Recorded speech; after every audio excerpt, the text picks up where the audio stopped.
I welcome you guys to the Make It Simple YouTube channel. This video is continuation to my previous video, which is learning about Python. If you didn't go through my previous video, just go through it and come back to this video. I have given the video link in the description section. In this video, I'm going to explain about another important topic in Python called tuple.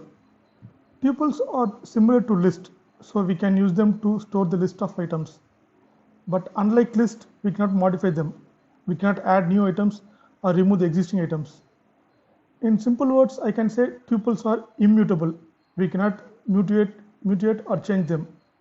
So let me show you the demo. I already created a file with the tuples and with the extension of py, and I'm going to define a list of numbers. For example, the variable name is numbers itself equal to 1, 2, and 3. So we use square brackets to define the list. So to define the tuples, we need to use parentheses. So what I'm going to do is like I'm just replace the square bracket with parentheses. That's it. And now if I type the variable name like the numbers with the dot operator, see here it is not listing any of the methods or functions that support the list like insert or append or remove, clear or pop methods. We have only two methods. One is count and one more is index.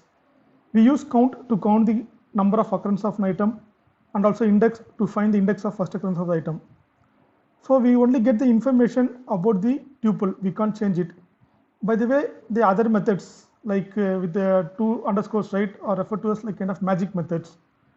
They are a kind of advanced topic we'll discuss in detail in future videos.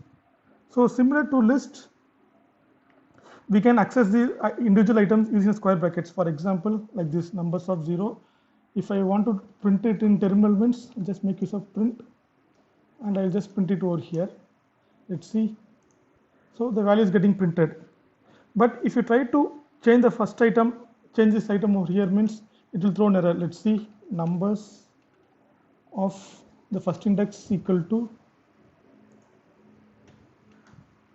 1. If I try to run this program, it will see right tuples object does not support item assignment. It will throw an error.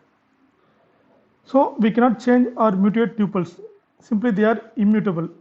Now practically speaking, like most of the time you will be using list, but tuples are also more useful.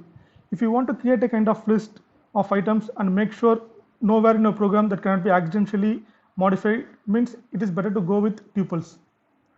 So in this video, I explained about what is tuples and what are its benefits over here. If you have any doubts on this, just add it in the comment section. I'll be very happy to help you guys. Thank you for watching my video.